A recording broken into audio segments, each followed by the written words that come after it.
would you still feel that way even if said video, take for example the moon, the footage of the moon landing?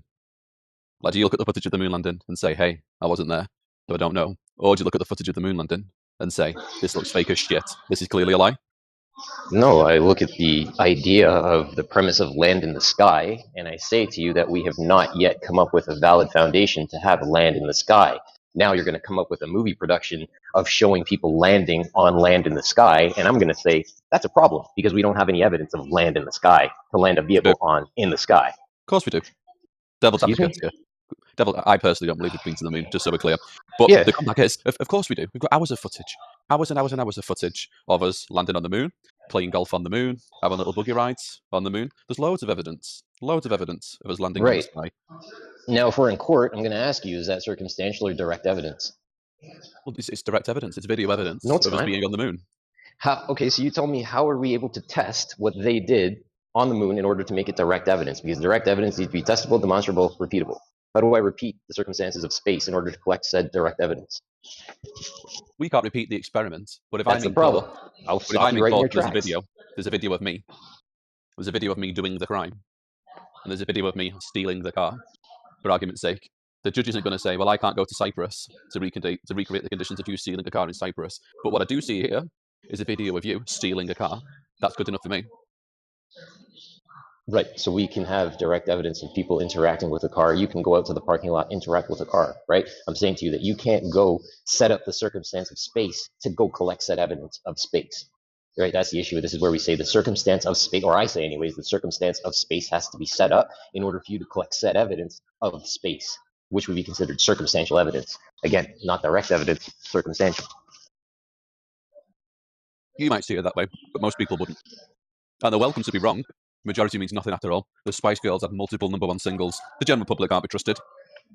But for most people, or for the scientific community, it's not circumstantial evidence. In their minds, it's overwhelming, factual, undeniable evidence, because there's a video of us landing in the sky. What more do you want, you crazy flat earther? But again, brother, I'm asking you, regardless of the appeals, right? And I realize we're on this, it's friendly fire at this point in time, but regardless of what the masses say, right? We have to look at the evidence that's being presented and figure out whether Right. I can repeat it, whether I can repeat it, test it myself, or if I have to set up literally the circumstance of what's being presented in order for me to then collect said evidence. Or the evidence could just be inconclusive. Those are the three types, from my understanding. If you have some other types of evidence that exist, please go ahead. But again, understanding the types of evidence that are being presented is key for us to be able to develop a theory. Absolutely. I'm coming at this, as I say, from the angle of you just. I don't think. Actually, that's a lie. I think it's important to change your mind in the face of new information, but I would imagine it's quite unlikely, incredibly unlikely, that somebody could in fact convince me we've landed on the moon. I'm pretty damn well sure we haven't. Just because, like you say, you look at the evidence and you think, okay, so this is the evidence that's being proposed. And I always use the example of, if I say to my friend, I've just been on a holiday to Narnia, knocked back some whiskey with Mr. Tumnus, got frisky with the Ice Queen, and he goes, wow, what an amazing holiday. What's your evidence? If I were to take some picture of snow, and the only thing visible in my picture is just snow, so there's no goat people, there's no Ice Queen, there's no magical kingdom, there's just snow and nothing else, and a really grainy ass, low quality image at that, my friend wouldn't then come to the conclusion, fair enough, I guess, raised by goats has definitely been to Narnia. You'd look at that and you say, well, that's inconclusive. This doesn't actually settle a matter of whether or not you've been to Narnia. But for some reason, when you apply that to the moon landing, people don't apply that same level of skepticism. They see the grainy ass images, the grainy ass videos, the low quality, low resolution, low FPS, frankly, quite laughable, quote unquote, evidence, and don't apply that same level of criticism. They just go, yep, that's good enough for me. No further questions, which I must admit is quite frustrating. Well, even if we look at the idea of how propulsion works here locally, what birds use to fly upon, what planes use to fly upon, which is the medium, again, the pressure that we observe. What is the pressure in an open system that the rocket itself is propelling itself off of in order to gain propulsion, for that matter? You preach into the choir, but I think this is where you'd lose people, because I talk about this in day-to-day life, because my personality, outside of talking to random strangers on the internet, is that because of how I am, I can say quite seemingly ridiculous things. I kind of get away with it because I'm a bit like jokey and such. So I will regularly bring things up to try and like plant little seeds, to the point where I've got friends who will message me because their kid is like 6 months old or something, and they were out there trying to buy some bedding. And when they were in the store, the bedding that they were selling was literally space dinosaurs. So it's like little cartoon dinosaurs with little astronaut helmets on. And they're sending me pictures of this. I'm not even there with them. They're sending me pictures of it like, fuck's sake, man. There's something in this, isn't there? But I think if you start talking about things like propulsion systems, how do propulsion systems work? How do you propose this rocket flying about in a near perfect vacuum with no atmosphere? What is it even pushing off? How is it not just spinning violently out of control? And I think a lot of people there, I don't know, they're a short circuit, don't they? They don't think about these things. So it's why I'm always interested in what are some of the arguments that your average Strictly Come Dancing / X Factor enjoyer might, what are some of the little starting points, the little crumbs that might oh, just get people thinking. Because as soon as you start talking about pressure systems, for example, and gas pressure requiring a container, there's no examples on Earth that we know of where you can demonstrate gas pressure rather without a container. Plenty of experiments you can do that show gas cannot have pressure without a container, but none for the other. But again, I think that loses the average person. The average person is kind of like, I don't know, this is way more scientific than me. I'll leave this one to the experts. And that's totally fine, right? Park the car, they don't know, and you walk away, right? Sometimes you got to know when to dust off your sandals and keep it moving. But at the end of the day, you don't have to. And again, for what it is, you don't have to prove anybody wrong in terms of their observance of what you see.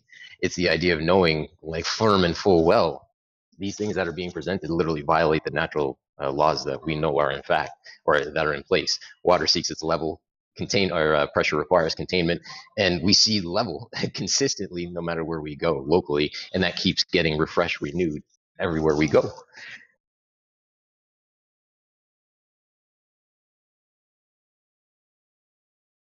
It's like I would say, if you come at it from if you come at this from zero, and you say, I was born today, I know nothing. What do I know? What can I see? What can I verify? Which is how I've been trying to come at this since, in earnest, giving time and air to the idea that space is fake, Earth's not a ball, which is not something I considered until quite recently. But when you go to that point of, okay, let's just start from zero, and you ask yourself, and you just be honest with yourself here. What evidence can I point towards, me personally, that would say all that stuff I learned in physics is real or accurate, at least as far as the planet, the sun, the Earth flying around the sun, and you think, well, what? Starting from zero, what evidence do I have for this personally? And you have to be honest with yourself and say, well, actually, do you know what? None. Absolutely none. Now, this doesn't then mean you're all in on flat Earth, concave Earth. You're not overnight a toroidal field enjoyer, but you do have to at least be honest with yourself and say, well, actually, I don't know. This thing I thought I knew, I don't actually know. Which sounds like you're arguing semantics, but you're really not. There is an important distinction there between what you believed to be true and what you actually know to be true. All right, now. Been listening to this conversation for a while. We're not here to convince people. Kilian has been spot on, but I'm going to tweak it a little bit. We're not here to convince anyone. Maybe you are, and that's the heart of your goal. It's not ours. We're here to expose the fact that people are not critically thinking about anything. I see what you're trying to do, and at the end of the day, you are trying to convince others. We are not. We don't care at the end of the day whether or not the person leaves here with a belief or they are convinced. It's not our main objective. Our main objective is to challenge their mind. That's it. Your goal is to convince them. You don't have to keep playing devil's advocate. We already got devils out there. You don't have to be Not, an advocate for the devils.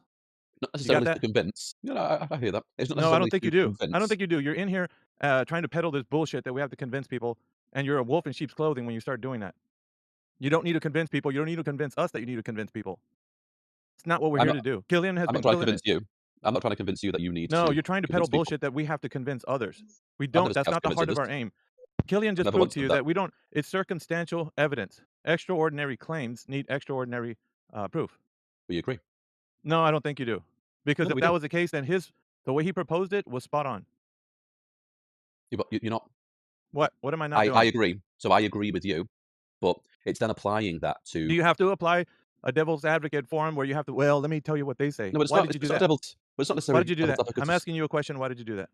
Why did you Because play I'm that part? interested. Because I'm interested to know You're if you're entrusted. posed. If you're posed with Who that same entrusted you? question, Who entrusted you? interested. Yeah. Well, Yeah, you're so I'm interested. interested. Yeah, yeah. So who cares, right? Who cares? I care. I care. So then you care for yourself. You don't have to let others, "Well, why don't you guys care?" I You never care, I never that's once asked fine. you why you That's don't you. care. Never once asked you why you don't care. Yeah, So, you the were reason I like asking to ask these people now I'm gonna have questions to server mute you. You were asking people here a question as to like, "Well, I don't think that's good enough." Why? the reason I like to ask these questions is because I get asked these Yeah, questions. good. Then you deal with that. You deal with that. Everybody here has a way to deal with it themselves. You don't have to impose onto others what you deal how you deal with things. That's the way you do it. If everybody else just says, "Hey, look, this impossibility needs extraordinary proof," that's fine. You don't have to impose that on anyone else. That's your take, not anyone else's. I'm asking, how do you deal with that question? Yeah, so If it it was was up been posed to you. Kilian already told you how you deal with it. He laid it out for you, but you just bypassed it and kept going as if that wasn't good enough. It was good enough. He provided to you the way that he deals with it, and that should have been good enough, but it wasn't. So the reason why I'm in this call is because you provoked me. You don't need to be in here peddling bullshit that you need to convince people. That's horseshit.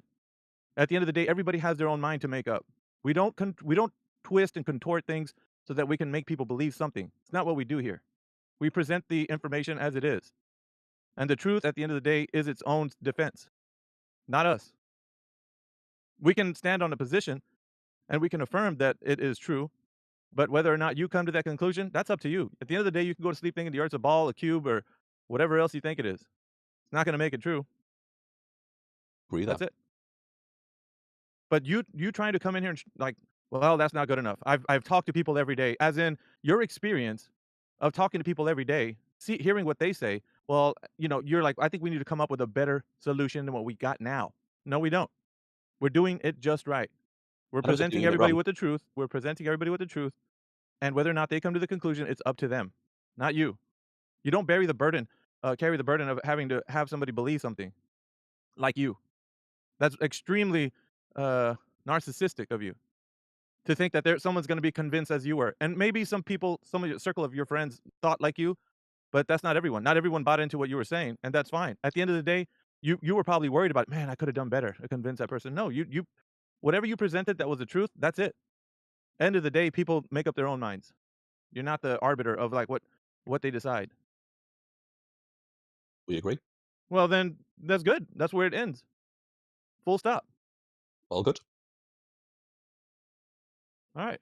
Well, but Killian, great job, dude. Like, yeah, that's the response I would have given too. So appreciate you, Thanks, man. man. Appreciate that. And yeah, I mean, that's credit that's where credit is due. You know what I'm saying? definitely No, no, appreciate that, I brother. I appreciated and enjoyed his response, like, Yeah, because that's what we do. That's what he has. It's iron sharpens iron. He's taught us a few things. We taught him a few things. It's been the same. that's why I But ask at the end of questions. the day, it's not. That's too big of a burden for anyone's shoulders to go ahead and think that we got to do something better to convince people. No, present the truth and do it in a way that is as informative as and concise as possible. Now, don't try to get in your 10,000 words. You don't need that. Truth is plain and it's simple. Testable, repeatable. Yep. And extraordinary claims require extraordinary evidence. So I don't care if they said, well, we can do parallax on the Earth and we can also do parallax in the sky. Really? That means you know linear distance like you know on the Earth? It's not comparable. So just like Killian was offering to you, there's no land in the sky. That's an extraordinary claim. I don't give a shit what anybody says. And to boot, there's something that's going to prevent them from actually trying to do something outside of a system in which they can't leave, which is a closed system, which is one we're in, which is gas pressure without a containment.